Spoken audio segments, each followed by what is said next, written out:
We gotta rise up. Ain't want us to learn, so they tryna divide us. They edit these Bibles. Yeah. Hey, wise up. We gotta wise up. 300 years, but they tryna rewind us. They tryna remind us. Yeah. They controlling the weather and hurricanes. They only know colors, don't know our names. So if you got dreads and naps in your head, they gon' think me and you are the same. Now in America, it get real. Colored Americans getting killed. They want us dead, our knees in the dirt, so we just take the knee up on the field. Yeah, they want us dead, put guns to our head, we put up our hands, they fill us with lead. Putting us under, we can't take a stand. You wear sagging pants, the nigga you damned. Hit a nice car, then you ain't getting far. They kill us on cameras and still don't get charged. Don't declare what they pulling our cars, they're spreading our bloods and making it art. You ain't protecting us, you ain't respecting us. Now the white kids don't even mess with us. They just gonna beat us down like we wrestlers, then they can shoot and say we resisting them. What we gon' do? Now what they gon' do? Send me to jail cause I'm telling the truth.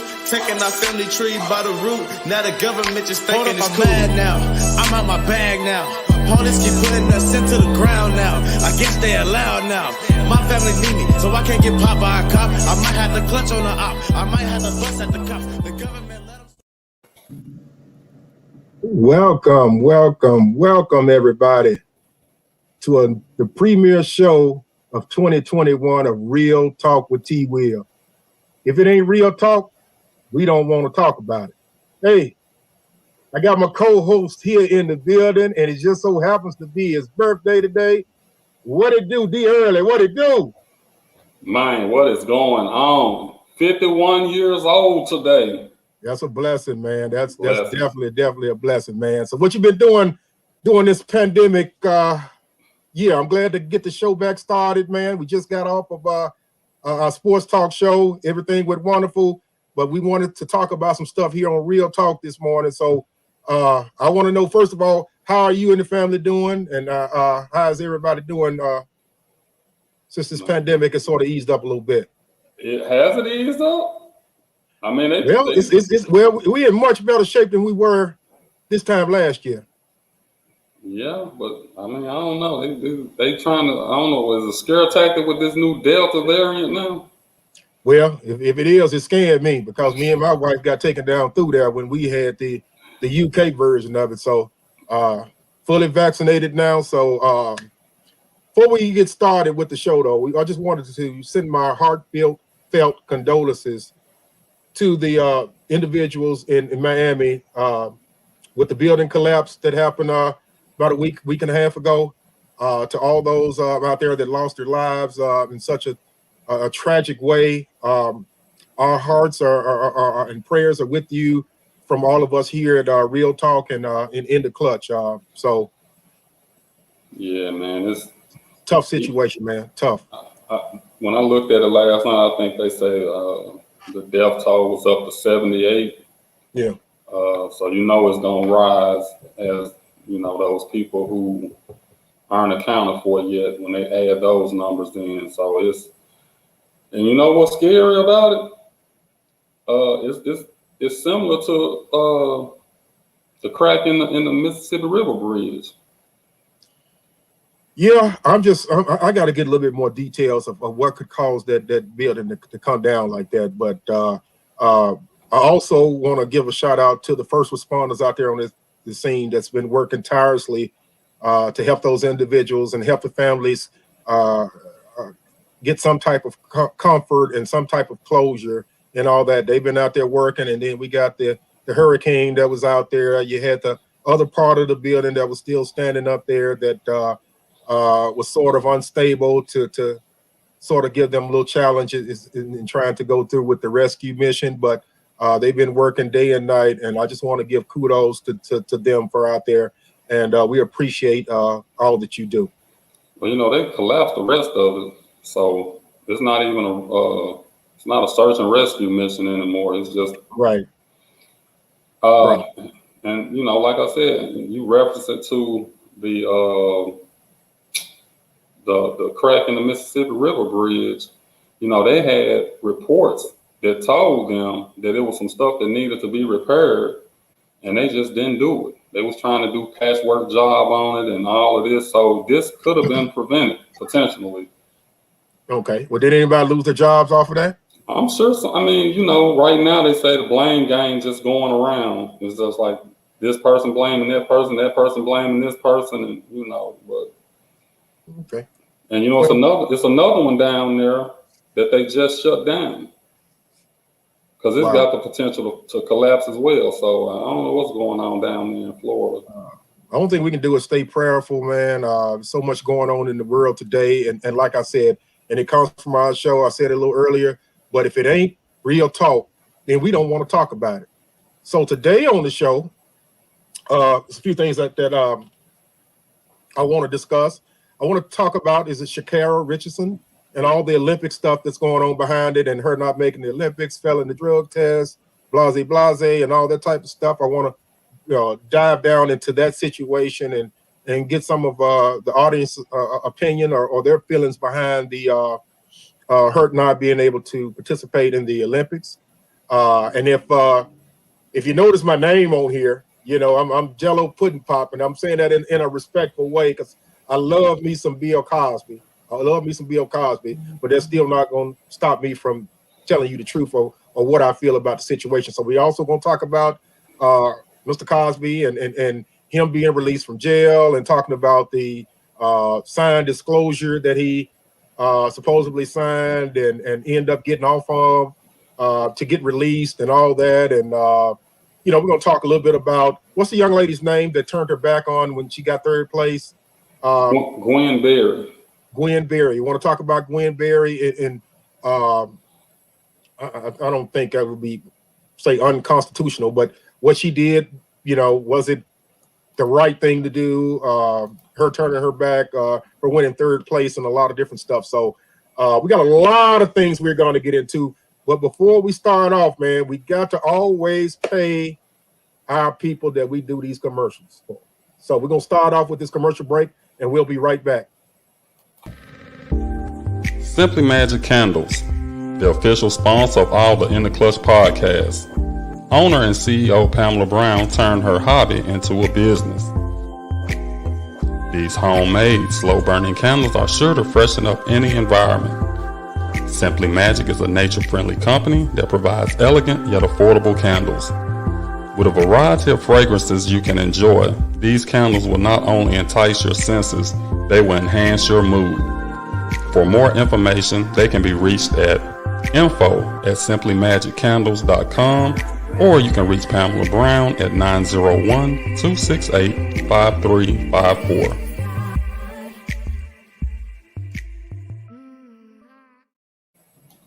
Pam Brown and these candles, man. Look. The commercial was so good, man. I think I can even smell them through the microphone. I'm telling you, man, she got some great fragrances. I want to hype up this barbershop, but I don't even know how to explain how it smells. It's a manly smell. I can't. I'm gonna get. So is that a particular candle smell? It's called barbershop. It's called barbershop. Okay. I was skeptical at first. I was barbershop. I was trying to think what a barbershop smell like, but when you smell it, it's gonna put you in the mind of a barbershop. Okay. I can't even put my finger on what it smells like, but I have like I got two from her, so I'm trying to save until I get some more. But yeah, that is great smell. You told me on the last show, on the sports show, that she sending us some candles. So yeah, I want to see what she's working with. You know what I'm saying? I'm ready to start placing some orders. My wife loves candles, so I mean, she gonna get plenty of orders. I mean, I'm asking everybody out there in the audience, for those that like candles and all that, even if you don't like it, support. Exactly. You know, all the information is at the bottom of the screen. Name is Pamela Brown. Number is area code 901-268-5354. Hey, without further ado, man, I'm ready to get into this, man. I've been waiting a whole year. I've been having a year worth of real talk built up inside of me that I wanted to get out that I hadn't been able to get out. I was able to get it out, but I wasn't able to get it out to you or you.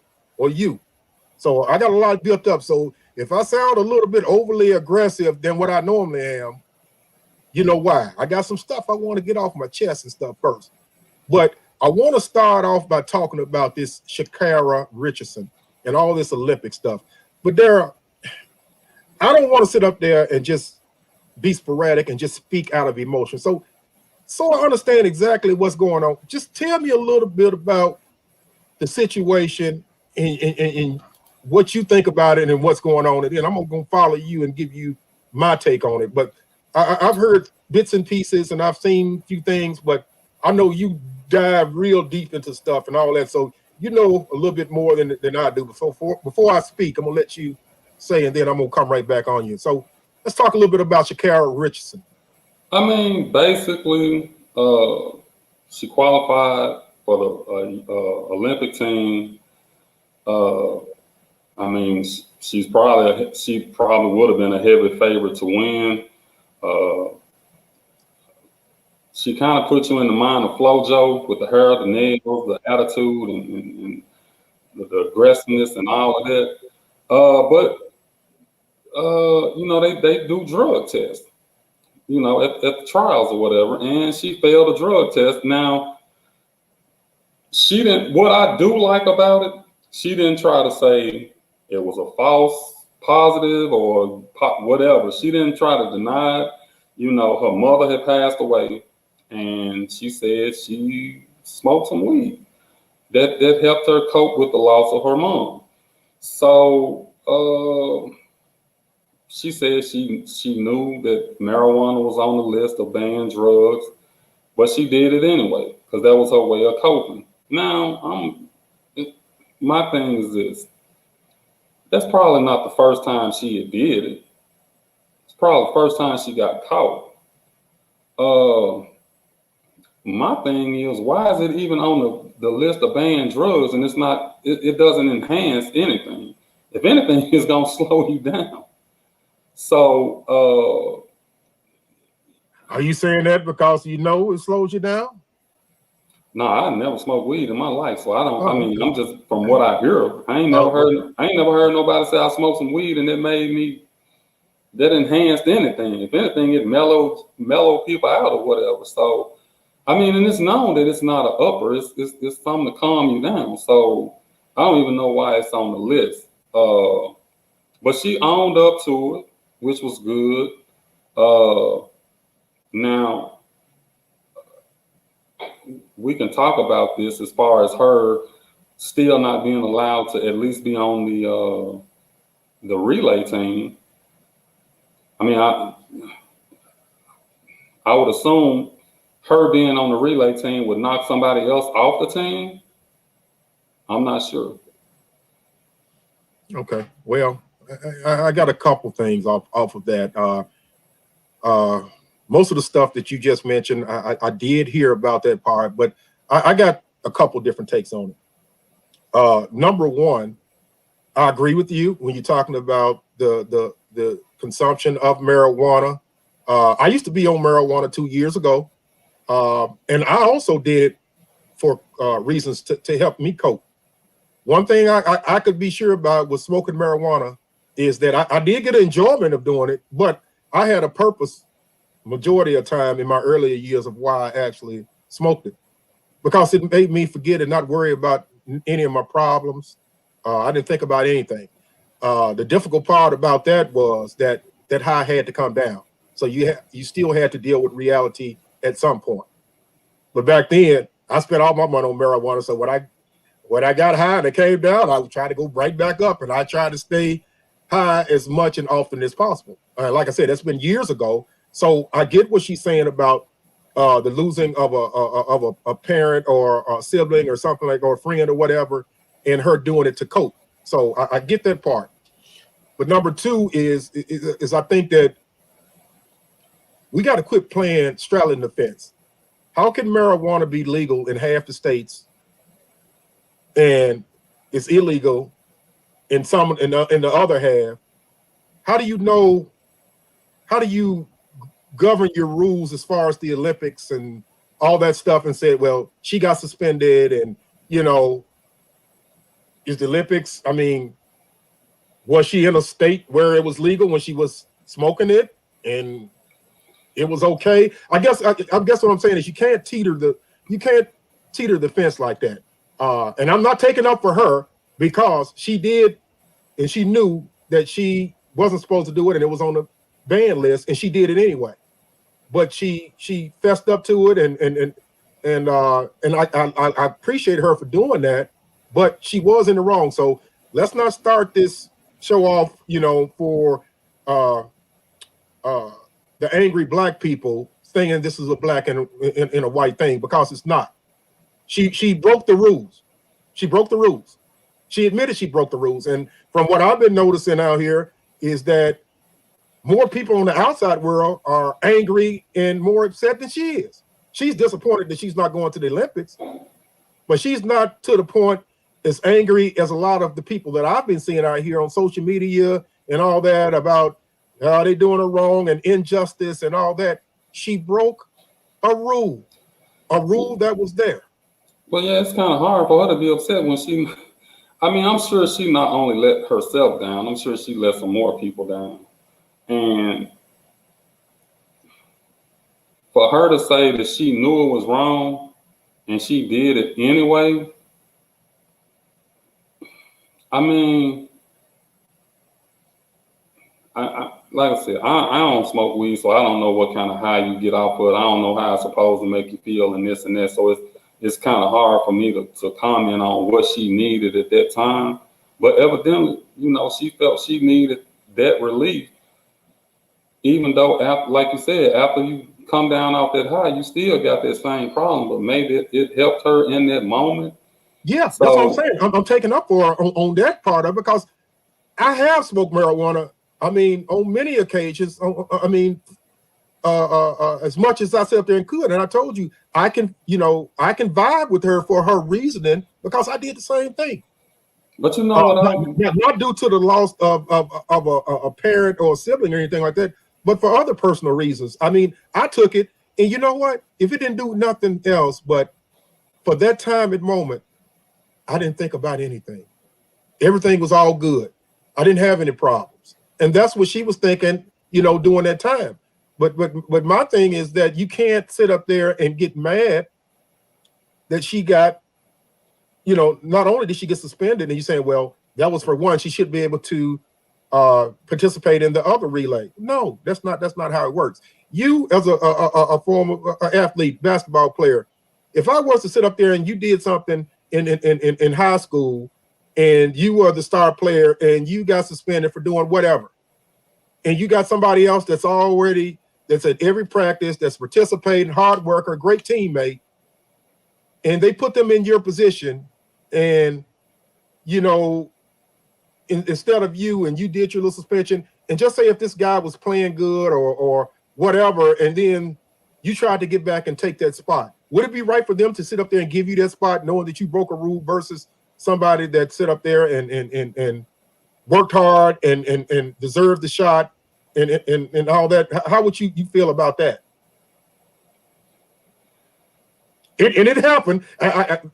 There was a situation. We're not going to talk about it, but there's a situation that happened back in high school that happened in that situation. But my point I'm trying to make is that we cannot, as a whole, be upset with the commission for suspending her and not allowing her to participate in the Olympics when, number one, it was her fault. Let me ask you this, and I'm gonna just play devil's advocate right quick. Let's okay. There are rules in place for a reason, correct? That's true. Okay. Do all the countries follow all the rules?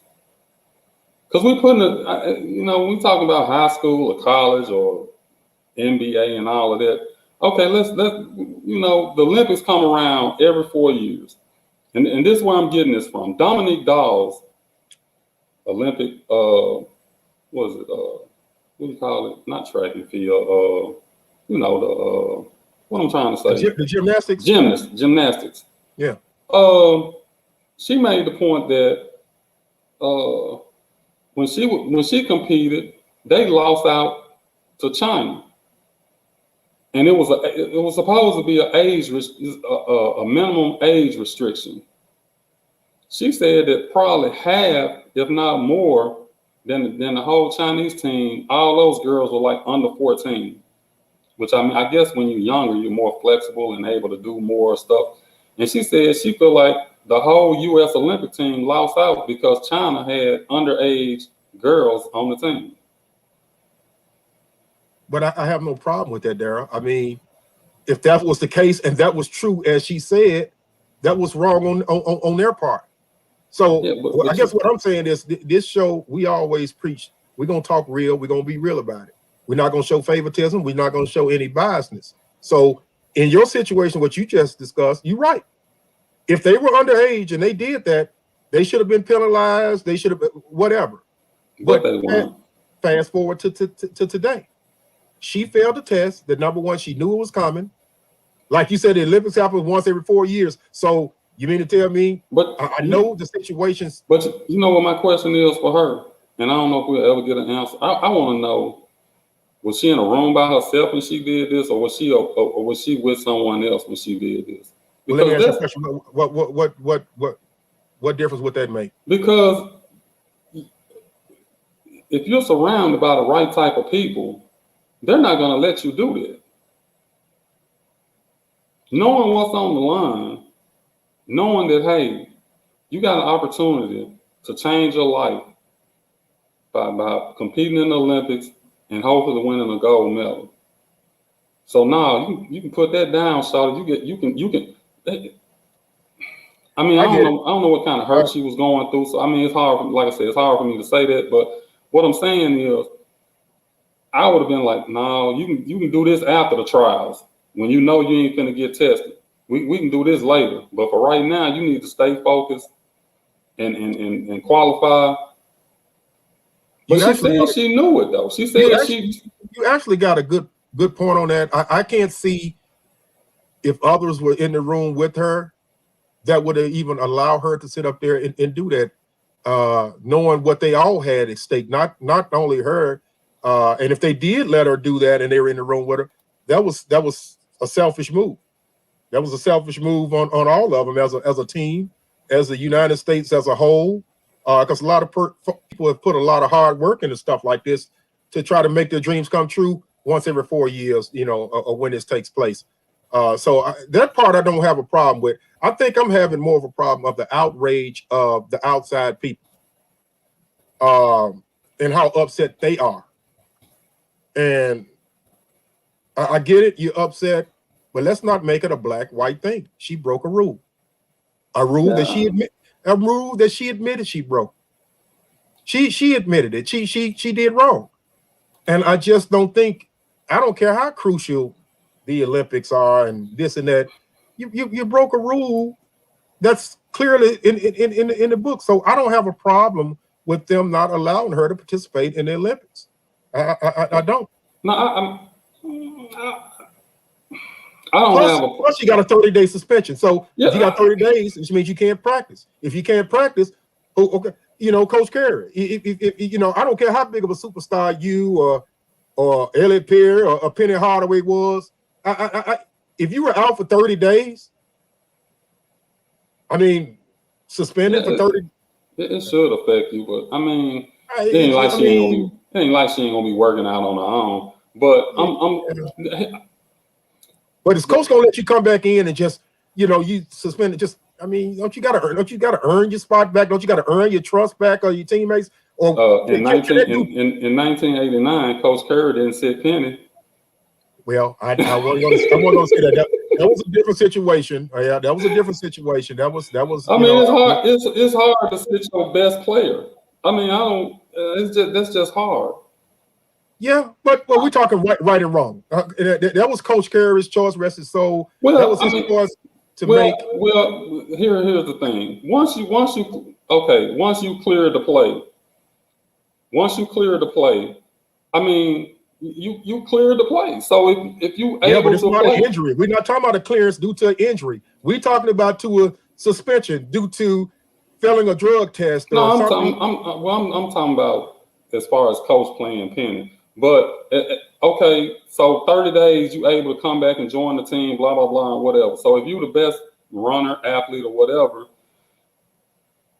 it comes down to it's morality or whatever you want to call it. It's the principles of it. Like you said, would it be fair for the people who didn't get caught smoking marijuana or whatever, would it be fair for them that, you know, they worked hard? Because the girl who took her place, she was like, this God's plan. And I hate when people say that, because it's like you saying, okay, it was God's plan for this girl to mess her life up by smoking weed, dealing with the death of her mom. Was that part of the plan too? Was somebody else's demise part of the plan for you to exceed? Yeah. I don't think God. I'm hoping she wasn't thinking like that. I mean, maybe it came out the wrong way. Maybe that wasn't her intentions of what she was trying to mean by it. At least I hope not. Well, I kind of know what she was saying, but I'm saying I don't like when people say that. That's, you know, I'm sure Sha'Carri believes in God, and I'm sure she's not saying that was part of God's plan for me not to make the Olympics. Yeah, but God won't put more on you than you can bear. We were just talking pre-show. Me and you were talking, and you saying that after all this stuff that she's been going through, and you would think that this would be the end of the world, but she handled it like a champ. She's not going to end up being a champion in the Olympics, but she's a champion. The way she carried herself for her age and how she handled it, how she fessed up to what she did and acknowledged what she did. I mean, that to me, that makes her a winner in life right there. To me. Well, I mean, so, here's what you have to look at too. Okay, you 21, you miss an Olympics. So guess what? You turn 25, you got an opportunity to run in the Olympics again. That's the good thing about it. She's young enough that she'll be able to make the next Olympics. So it's, you know, and I read something that says she's more marketable now than she was before this suspension. But that was the point I was trying to make. Is that when we talk, you know, pre-air, that you was telling me about, that she's even more marketable. And I guess what I'm saying is, you know, God knows you're going to make mistakes. It's what you do and how you learn from them. And like I said, she fessed up like a champ. She took, you know, she took her suspension. She you know, she handled it like a mature, older person would at such an early age. And look, she's being prospered with even more things being thrown her way. So I'm just saying, things happen for a reason. Things happen for a reason, and I hate it for her. I think she would have had a great shot at winning gold and all that type of stuff right there. But I'm not upset with them not. I want to see her going against that girl from what is it, Jamaica? Is it Jamaica? Yeah, that was going to be that was going to be the toughest competitor from Jamaica. So I'm actually looking forward to the Olympics and all that. And like I said, I hate with no fans in the stand, black woman that she's not able to attend. But like no fans in the stand. No fans. It was confirmed yesterday, and that's just for the safety with the pandemic and this new variant going around. I think it's called the Delta or whatever. So they're trying to keep everyone safe and still have a successful Olympics. So so kudos to that, and looking forward to the Olympics. Again, I don't have a problem with them keeping her off the team and all that, and she just have to learn from it and move forward. Hey, let's take a quick commercial break, and we'll be right back, and we're going to finish talking up about this subject. Tanya Covington Realtor, a multi-million-dollar producer in the Mid-South since October 2000. She is an accredited buyer's representative, a seller's representative specialist, and committed to excellence. Tanya assists her clients with budgeting, home repairs, and the loan process, all the way to closing. Tanya exemplifies integrity, energy, hard work, and creative service in every detail of her real estate transaction. She has built a successful career in real estate for over 19 years in the Mid-South. Clients chose to work with Tanya for her full-service team, ethics, experience, and expertise. Her base is strong, full of loyal, repeat customers. And that is the reason Tanya has been so successful in this incredibly competitive sales environment. Tanya's extensive knowledge of the Mid-South residential real estate market is unparalleled. Her clients have consistently sought her advice and trusted her judgment on many deals. A woman of faith, family, and community. Tanya believes one is not defined by what he or she receives, but by what he or she gives. Please call Tanya anytime without obligation. She is ready to go to work for you today. Your real estate home girl. Tanya Covington. Our realtor. Want to help me get my house and help a lot of people in my family get it, as well as a lot of others. Tanya is passionate about what she does. Even have programs for those that have, subpar credit. She'll get you in a program to help you get that credit right and get you in a home of your dreams. So look her up. All her details is right there floating at the bottom. It's Tanya Covington. She's licensed and she serves the state of Tennessee as well as the state of Mississippi. She can be reached at 901-870-5337. That's 901-870-5337. All right. Yeah, I think as far as Sha'Carri go, I think, of course, it was bad what happened, but I don't think anybody would have been upset if they would have made an exemption for her. Yeah, the black people were, but the white people would have been enraged, and I would have until she win gold. I would have understood on their part. That's why I said I don't care. Right is right, wrong is wrong. I don't care what color, creed, and all that type of stuff. She put herself in a situation that she shouldn't have, and as long as she better herself from it. That's all that matters. That's all that matters. She made a mistake at the age of 21, and like I said, I get it. If that's the reasons why she ended up with the marijuana, but we can't as a country, we can't teeter the fence.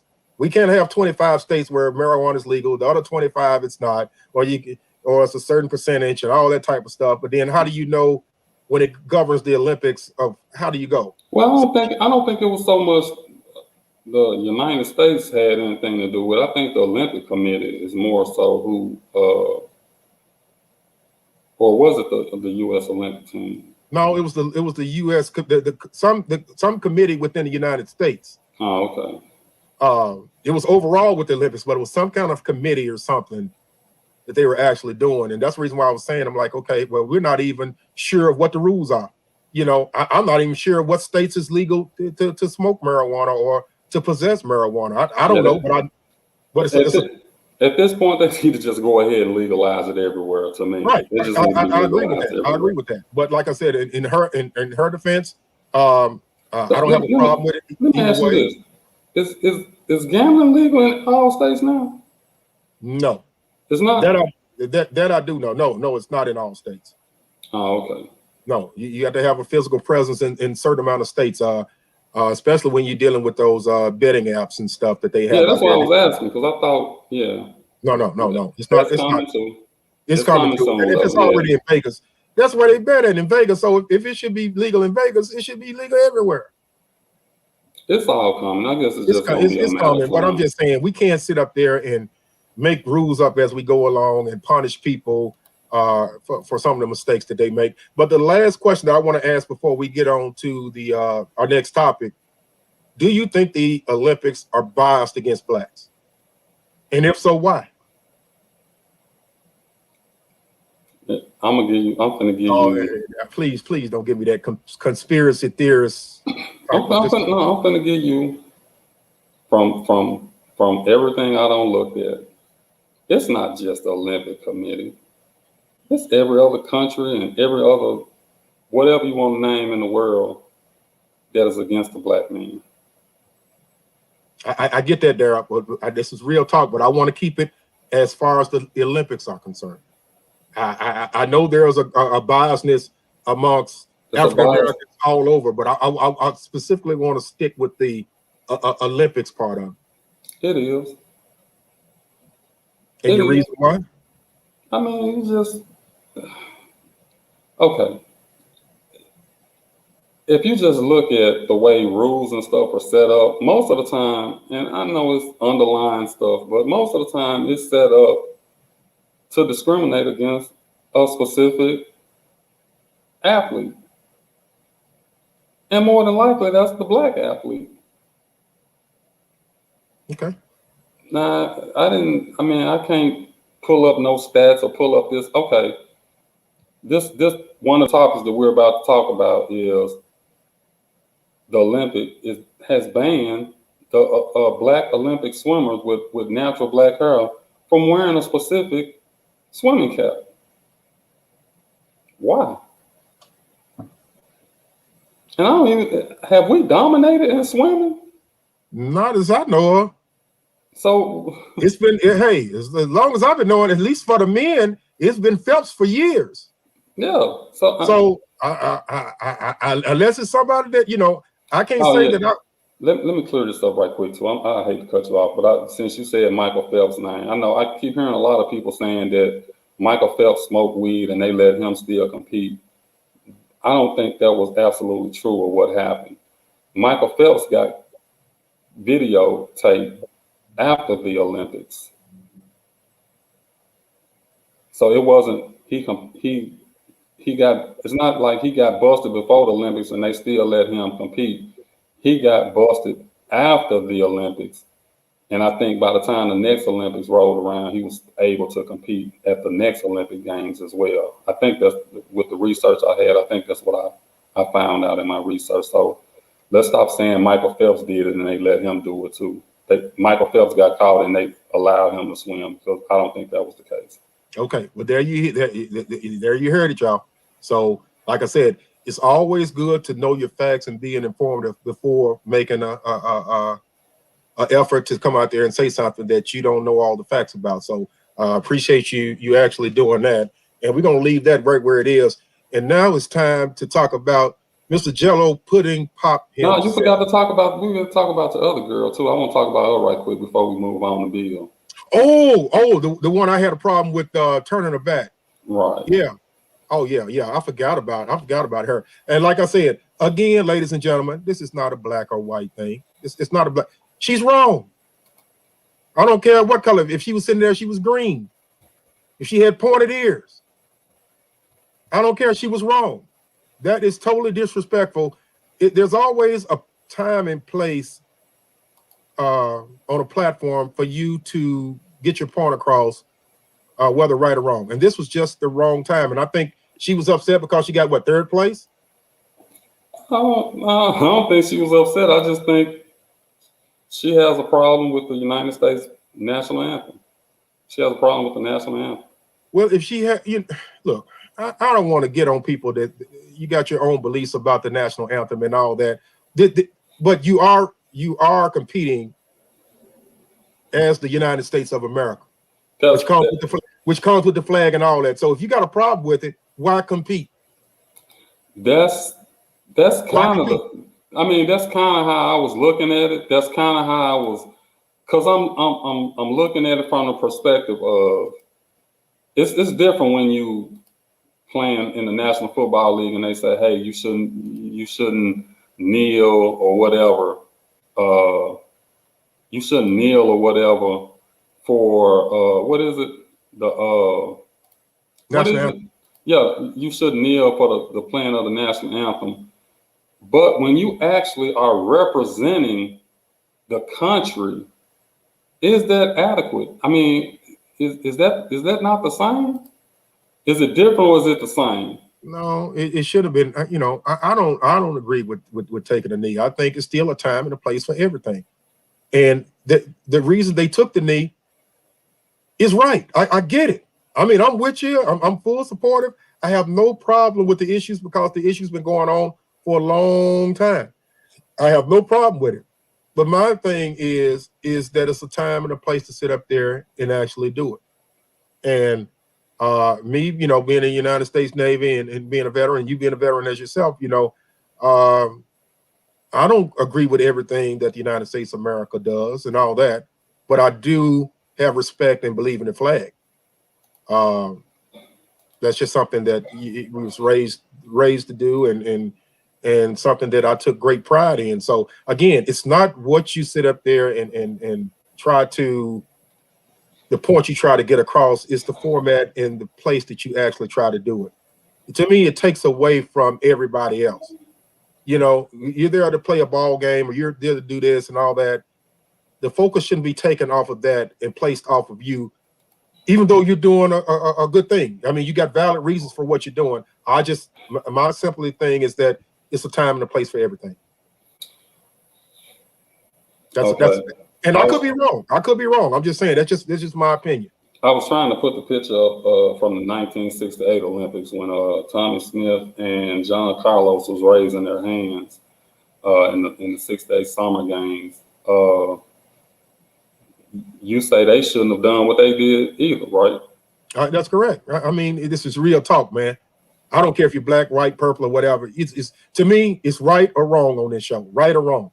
It ain't got nothing to do with no quality. I mean, quality of color, creed, nationality, food preference, religion. None of that matters to me on my show. The main thing that I want is right and wrong, and to show some level of consistency that's going both ways. So I'm not going to take up, if I feel like you're the gonna black be in the minority on that one. I'm going to get on the black person. If the white person was wrong, I'm going to get on that. If the Asian person was wrong, I'm going to get on the Asian person. If the pastor was wrong, I'm going to get on the pastor. So I don't have a problem with doing that, but we got to show some consistency and some, keeping everything even on both sides of the fence. See, and not because it was a famous photo, it was because of what for what they did and what it stood for. I don't have a problem with what they did. And I guess anything after that has been kind of copycat. But I think what they were trying to show was, I don't think it was they were trying to show America that America was wrong. I think they were trying to show the world that we compete and we do everything on an equal basis. We're the best. We're the best in the world right now. These two black men were the two best at what they were doing at that time. And they were showing how we're the best of the best from the United States. And look how they treat us. So I think when they did it, I think it was a purpose behind it. Not saying that Gwen doesn't have a purpose behind her turning her back on it, but I think sometimes we get a little bit carried away with it. Like I said, it's a time and place. But I think when they did it in the 1968 Summer Games, I think that was an appropriate time to do it, to bring awareness to it. And now I feel like it's other avenues that we can voice our opinion. We didn't have social media back in '68, so they didn't have that platform. This is the only platform that they had to voice their opinion. Because tell me what Tommy Smith and John Carlos did since then. Besides that famous photo, we probably can't, and I'm sure they did more stuff, but it's nothing that we can just readily say. And I think now with social media, Gwen Berry could have her opinions plastered all over the internet, all over everywhere, and get it out. So I think it's a certain honor that comes with being an Olympian, which is why I know Sha'Carri, I know she, feeling bad, but I think at the same time, we have other platforms to express ourselves, and we have to be kind of careful. Now, when we talking about Kaepernick taking a knee and all of that, I don't feel like that was disrespect to the flag, because he said it wasn't disrespectful to the flag. He said exactly what it was for. It was for social injustice. So, and I don't even want to get on all into that right now, because I know, we got some more stuff we want to talk about right quick. But yeah, we probably need to take a quick commercial break, because I know we're going to end with, I know this the Bill thing going to kind of take the last few minutes of the show up. So if you want to go ahead and take a quick commercial break right quick. Yep, let's do it. Let's do it.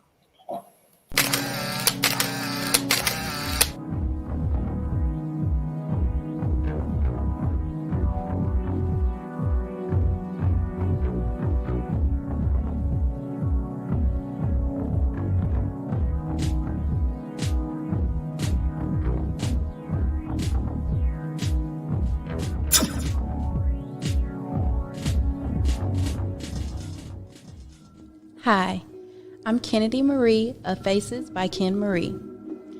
I'm a self-taught makeup artist based out of Memphis, Tennessee. There are certain types of makeup artistry. I do cosmetic makeup. People ask me all the time who taught me how to do makeup. I learned it all from YouTube. So anybody out there wanting to pursue makeup or anything and need some inspiration or some help or just to pick me up, go to YouTube. I also make closure wigs. I can customize, construct, and style your wig. I can be reached on Instagram at Faces by Ken Marie. It is also the same for Facebook. You can also subscribe to my YouTube channel where I post makeup videos weekly at Kennedy Marie. I'm looking forward to slaying you, and thank you for booking with me.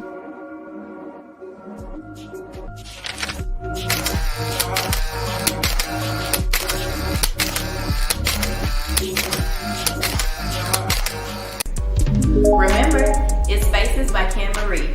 Book your appointments today. All right. My baby girl. All props go to her mom for those good looks. Look, don't even try. She looks just like her papa. Shout out to my baby girl, Kenny Marie. Faces by Ken Marie. You want to get that face beat up, as she say, get your wig styled. Oh, Slade, my bad, Slade. So proud of her. Just reach out to her on Instagram, Faces by Ken Marie. Also, want to let you know, you always can call in and talk to us live at 901-730-6955. We would appreciate you call in and give us your input of what's going on, or any kind of shows that you would like to talk about, that you would like for us to talk about in the future. We ask that you like, subscribe, and share this page. That's the only way we're going to be able to constantly be able to get more viewers and get more content out, is if you get out there and do that for us. So get out there and share, and subscribe. You got anything else, man, before I get on Mr. Jello Pudding Pop? No, go ahead. Mr. Jello Pudding Pop, a man that I greatly admire, respect, Mr. Bill Cosby. Not happy with some of the things he's done, but overall, I want to talk about him getting released from prison. I want to talk about this disclosure agreement that he supposedly signed that ended up getting him released. Want to talk about what do we think about the THG and that type of thing, about marijuana, THC, and the new laws that's going to be, we talked a little bit about that earlier, about what needs to take place as far as in the future for that. And I also want to talk about the time frame to report rape. I want to discuss that a little bit. So without further ado, firstly, I want to talk about Mr. Bill Cosby is a free man as of 2 weeks ago, about a week and a half ago. Yeah, something like that. Something like that, a week and a half, 2 weeks ago. He's a free man. And all of it was due to this signed disclosure agreement that supposedly had taken place even well before the trial and all that. I'm sort of confused about it. It's got me sort of confused because this man has spent 2 years in jail, whether right or wrong. But he was in a court of law. He was judged as guilty. So that's what we got to go by. But my question is he got released because of this disclosure agreement that he had in place well before the trial. My question is, why did it take 2 years after he spent time in prison for them to realize, hey, this woman couldn't come at me at this because we already signed this and she wasn't able to do it? I'm just wondering the timing of it. Help me understand of how this blunder took place and how it was allowed to go on for 2 years before they found out that they couldn't do it in a court of law. So many people dropped the ball on this in so many different ways for me. I just don't understand. Media pressure. I mean, it's like, okay, it ain't like he had an agreement with all these different women. But this one particular case, for whatever reason, somebody tried to validate it. He never should have went to trial for it because they had already had an agreement, settlement, and all of that. So. But somebody dropped the ball then, Daryl. Somebody dropped the ball. If you're telling me all of this, how did it even get to the point? Somebody dropped the ball. Whether it's big time lawyers that he hired, Don't they get paid to know that this was already had taken place and this particular woman couldn't do this? I don't get that. And then as far as the judge don't know what's going on. Where hey, you can't do this because of this. Okay, if the powers that be want you out the picture for whatever reason, I mean, we hear the rumors that he was supposedly about to try to purchase NBC or whatever. If somebody don't want you to do that, then what's the best way to keep you from doing it? Okay, so are you telling me this? Okay, we just had our cohort on here on her debut when we did sports talk show just a little earlier, and we all had a sidebar conversation a couple days ago. And according to Carrie, she said that Bill Cosby admitted to doing what he did. Okay. She said he admitted to it. She said it. Here's what I'll say about this. Here's my take on that. Okay, let's say you at a party and you got some pills, and you say, "Hey, take these. They're gonna make you feel good." And you take them. I ain't really drug you. I told you these pills gonna make you feel good. So we don't know the context of what was meant by I gave them the pills. So you trying to tell me Bill Cosby sit up there and in that scenario, sit up there and told them girls, "Hey, I got some pills that'll make you feel good." I mean, you gotta think. And he was 40 and 50 years old. Look. No, you gotta, Terry. You gotta think now. You gotta think. Back in whenever this was that they was doing it, Quaaludes and all that stuff, Snow Cane and all of that stuff was popular. It wasn't like this was some undercover. These people were doing okay. So he did this to 20 plus people all those years ago, and now all that is coming back on him. I mean, he did the same routine. I got some pills for you. I mean, hey, make you feel good. Okay, here go the thing. You can get me one time. You gonna get me a second, third, fourth, and fifth time too? Well, I didn't know he got him more than one time. I heard he got 20 plus different people with the same thing. If you look at it from what I read, most of the time, these women are saying that he didn't do it just one time, it was multiple times. So like I said, I can wake up, look, me and you can be somewhere, and I wake up the next morning, my pants ain't on. You think I'm gonna be somewhere with you again? Well, you got to stop blaming the women. My point is, fool me once, shame on you. Fool me twice, shame on me. Exactly. The first time is your fault. The second time is my fault for allowing you to do it a second time. So that's what I'm saying. I mean, you got to think and see. We missing a big point. Bill Cosby was a big star back then. I mean, still was. I mean, so people allow themselves to be around people like that because their intentions aren't genuine anyway, because they trying to see what they can get. Now, don't get me wrong. I don't want people saying, "Oh, y'all not sympathetic to people who getting right." No, I'm sympathetic to that. Anytime somebody takes something from you against your will, I'm not agreeing with that. I'm not in agreement with it. But I think if you come back for it a second and third time, then hey, that's on you. Yeah. Well, and by him signing this agreement and saying exactly what it was that he did and having a settlement or whatever the case might be, this case should have never. I don't know if the other women could have brought it up and took it to trial, but this one particular woman, she never should have been able to take him to court for it. And by him being released lets you know right there that it never should have went to court anyway. But evidently there was a smart judge. That's what I'm saying. The ball was dropped on so many different levels. I mean, from his own people. The court system itself, the actual judge. I mean, to even let all that go on, then to let him be in there an additional 2 years, and then somebody had the bright idea one day, hey, oops, should have did that. It was wrong. I think they've been appealing it since day one. It takes 2 years. Okay, so it takes 2 years to come up with something like that where you already know it's cut and dry that it was a disclosure agreement. This never should have happened. It was null and void. It takes 2 years. If you said it started since day one.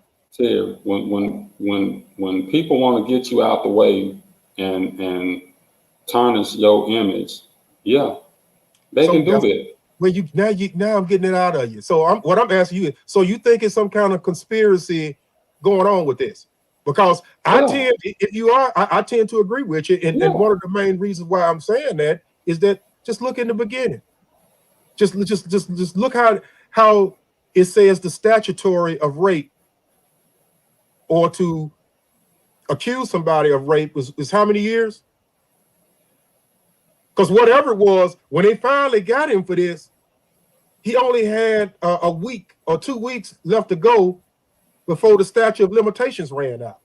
So my thing is, you go all these years and you don't charge the man, but 2 weeks before the statute of limitations run out, you want to get it. Now you want to, and it may go back to what you're saying about him buying the NBC. I don't know, but I'm just saying things smell rotten in Denmark to me.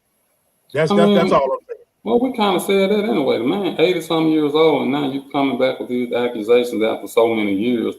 And I mean, okay, but ain't nobody going after the lady that lied on Emmett Till. I agree. So I mean, it lets you know that it's, you know, we just said it. The black man is the most hated person on the planet. And we ain't did nothing to nobody. That's what I don't understand. We ain't did nothing to nobody. I ain't gonna say did or nobody. I agree with you to a certain extent, but like Kara said, if Bill Cosby admitted to doing this to these women, he was wrong, and he got what he deserved. I don't care how much of a celebrity you are, and I keep telling you, I don't care what color you are. Well, and all that type. That's why I asked you. Now. It can't be a conspiracy and you for it and against it at the same time. No. I what I'm saying is that he was wrong for doing whatever he did, that he admitted to, that he was charged with, but at the same time, this is what I'm saying. I'm gonna agree with you if the girl went to the bathroom and he put something in her drink to drug her, then yeah, he was wrong.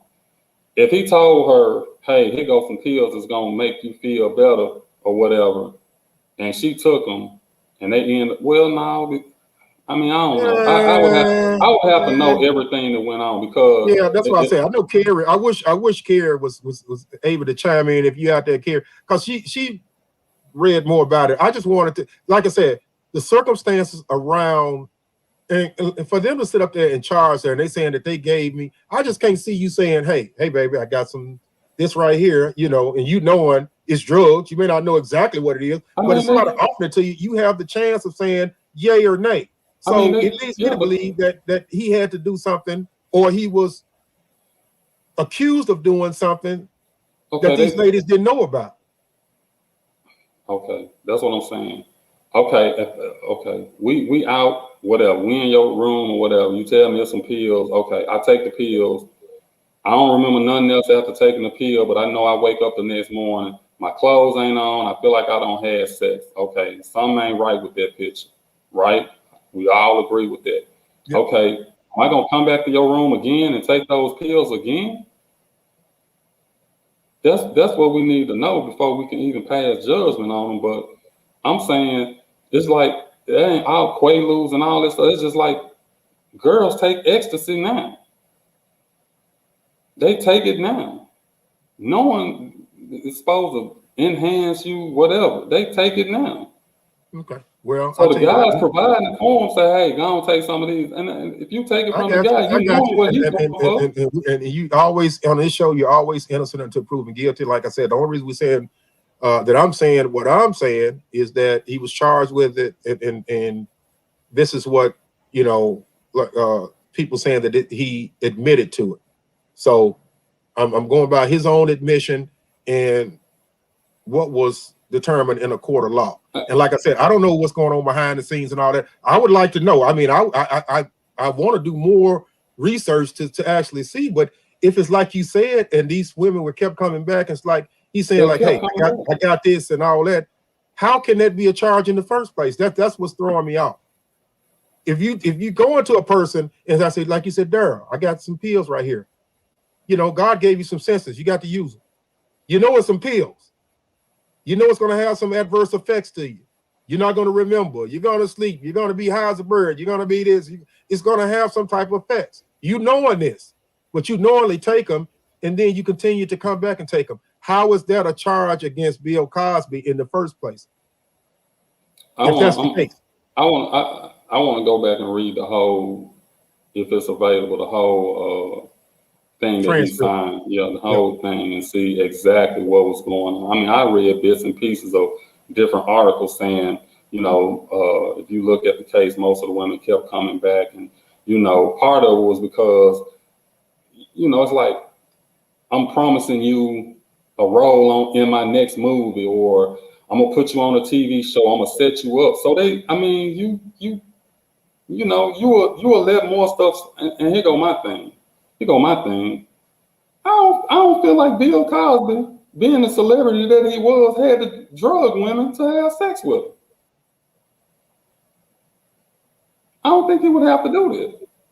Me personally, I tend to agree with you. Well, let me take that back, because the Pick Magnet did it too. So, what's his name? The dude that was the safety for the New Orleans Saints. He went to jail on rape charges. He was doing the same thing. Oh, but this man right here was doing like a damn a concert tour. He was going from city to city. City to city doing. He was going to city to city. Seemed like he sit up there once he leave practice, or he go out of town for a game, man. Something going up wrong. Somebody, as soon as he leaves, somebody waking up ain't feeling well and feel like they've been violated and all that. But but here go the difference. These was some stunners. The one these women they got Bill Cosby for. You know what? I ain't even really saw none of the women they had. They ain't the most attractive women in the world. I put it to you that way. Shame on you, Bill. Shame on you, Bill. And it just, and it goes to show you how karma, because, throughout his career, his thing was, you other comedians, your comedy shouldn't have curse words. You shouldn't use the N word. You shouldn't do this and you shouldn't do that. But at the same time, you cheat on your wife. Like, it's kind of like what we was talking about with Carmelo and Lala. How he won Kareem Abdul-Jabbar's Social Justice Award, but you out here cheating on Lala and making other babies. Man, look, y'all know we couldn't talk about that on the sports show, man, but we can talk about that on Real Talk. Come on, Melo, man. I love you, man, but how you gonna get an award, man, for a Justice Award, man? And you fucked up with Lala, man. I just, man. Hey, it's just like I told you on this show. How could Jay-Z mess up with Beyonce? How you cheating on Beyonce? I think couples go through that. And I think they come out stronger on the end. Same thing with Will and Jay. They get a divorce on their end, so they gonna be no stronger. Well, I mean, I think it brought all these look. I'm living through Carmelo now, man. Watching these love scenes on Power and in The Shy. Man, Lala ain't no joke. She all right. No, she ain't all right. That's Lala. That's Lala. She's straight. That's la. That's Lala. But it just goes to show you. It don't matter how good you look. Don't matter how fine you is. It don't matter. A man gonna do what a man gonna do. Well, you right. Some men. I mean, everybody ain't gonna cheat. Yeah, everybody. Yeah, if you got somebody good that's treating you right and respecting you and all that type of stuff right there, what's the need to? My thing is, why even get married, or why even put yourself in a committed relationship? If you know you're gonna cheat, stay by yourself. I don't think nobody go into marriage thinking they're gonna cheat. I think they go in and thinking, hey, this the one, and then you just get in there and get bored with it. And then you gotta think, he traveling from city to city and seeing all these different pretty women. Not that that's an excuse, but I mean, come on, Terry. I mean, and they just throwing it at you. You ain't got to work for it. Yeah, you're right. I ain't gonna. You're right. You're right. But still, you still got to have some type of composure. Yeah, that's still Lala. You wear one hand. Yeah, you look good, but I got Lala. Name don't matter. You got some ugly chicks out here that they man so faithful to them. It don't make sense. So, hey, that's another show. Hey, what we gonna do, man? We look like we done went over the little time and just a little bit. Go ahead and, man, let's play our commercial again with our counters. We really want you to start buying these counters and get all this stuff in, and we'll come back and we'll close the show out. Simply Magic Candles, the official sponsor of all the In the Clutch podcasts. Owner and CEO Pamela Brown turned her hobby into a business. These homemade, slow-burning candles are sure to freshen up any environment. Simply Magic is a nature-friendly company that provides elegant yet affordable candles. With a variety of fragrances you can enjoy, these candles will not only entice your senses, they will enhance your mood. For more information, they can be reached at info@simplymagiccandles.com, or you can reach Pamela Brown at 901-268-5354.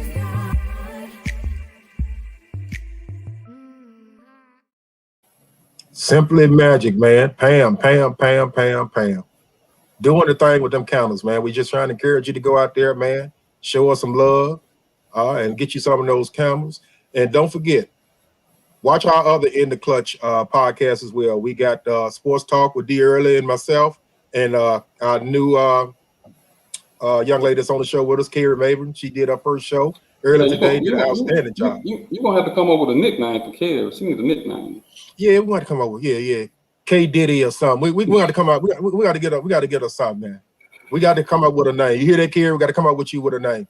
Of course, we got Real Talk with T. Will and all that.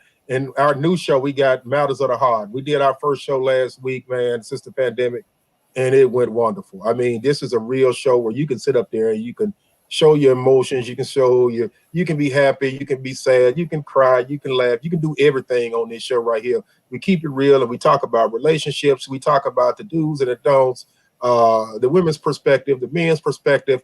I can't wait. I can't wait till the next show. That's gonna be a banger. Oh yeah. Don't tell them yet. Don't tell them yet. There's gonna be a banger. We want you to tune in. I'm sure there'll be a commercial coming out about that next show, but look for that. This on upcoming Friday night at 7 p.m. Central Standard Time. It's also one other show. It's too early. That's supposed to be the show with me and my 5 kids and my nephew. We had a introductory show. It went okay. It didn't go as well as we wanted. My kids said that they couldn't be themselves because of me. They said I put too much pressure on them. So they basically kicked me off the show. So now they're coming up with their own new concept. And I'm just waiting to see what they're going to come up with. And the name of this show is It's Too Early for This. So be looking out for that too. Yeah, we got some great things going on this show, man, since the pandemic. Got any questions for us? Feel free to email us at intheclutchpodcast@gmail.com. Any kind of critiques that you have for us, anything that you feel like we can do better, any kind of topics you want about. Anything you want us to talk about in the future and all that kind of good stuff. So looking forward to hearing from you guys. Please share, and subscribe and like our page. If you do, we greatly appreciate it. Asking everybody to share it to at least 5 people, and those people share it to 5 more people. We're trying to get this thing up and running so we can continue the platform and just doing what we love to do. But other than that, I've enjoyed our first show back with Real Talk with T. Will. And remember, if it ain't real talk, we don't want to talk about it. So with that being said, to my guy D. Early, happy birthday again and all that. Thank you. We enjoyed you with Real Talk with T. Will, and we'll catch you next time.